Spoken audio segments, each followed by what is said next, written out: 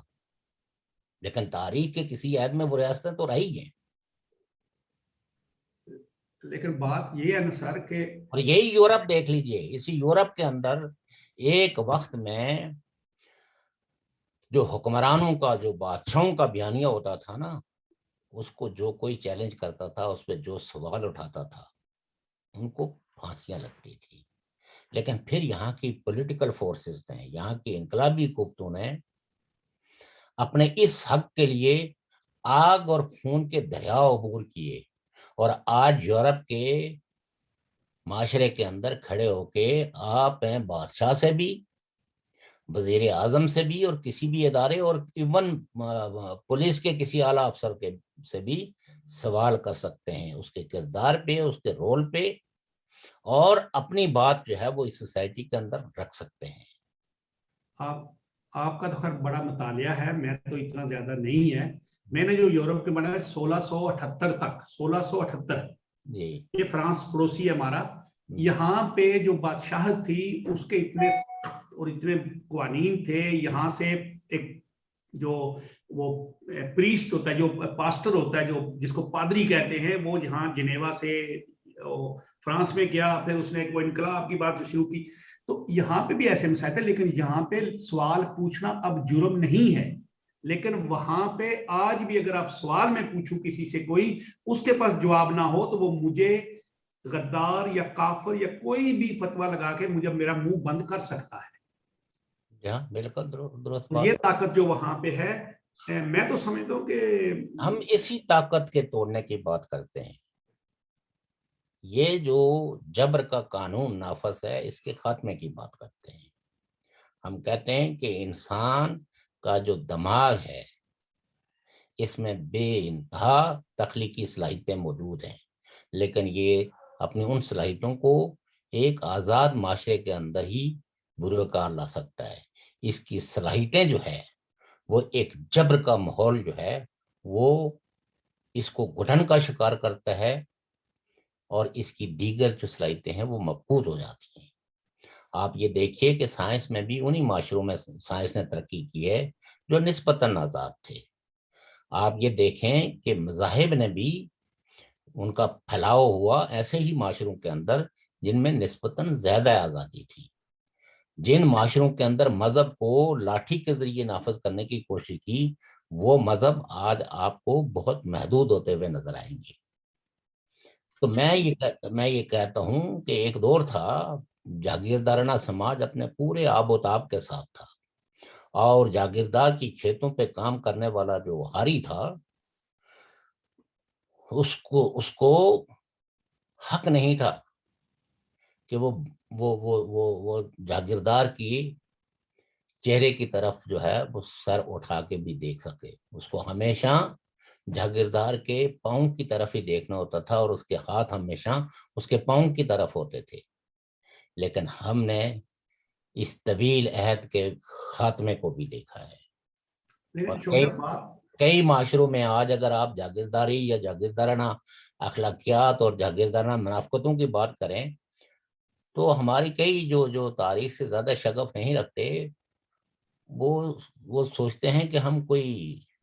کس سے کہانیاں کر رہے ہیں۔ ان کو اس کا، کیونکہ ان کو کوئی تجربہ نہیں ہے، اور وہ تاریخ کے ان اوراق سے گزرنے کی کوشش نہیں کر رہے۔ لیکن یہ حقیقت ہے کہ آج جاگیرداری چند ایک معاشروں کے چند ایک ایریاز کے اندر تو موجود ہے، لیکن اوورآل اور آہستہ آہستہ جاگیرداروں کا جو اثر سو ہے وہ بھی کم ہو گیا ہے۔ طبقاتی معاشروں کے اندر بھی سرمایہ نے نئی شکلیں اختیار کی ہیں، اور بدلتے سرمایہ کے رول کو بھی ہم اکثر کہا کرتے ہیں کہ اس کو سمجھنے کی ضرورت ہے،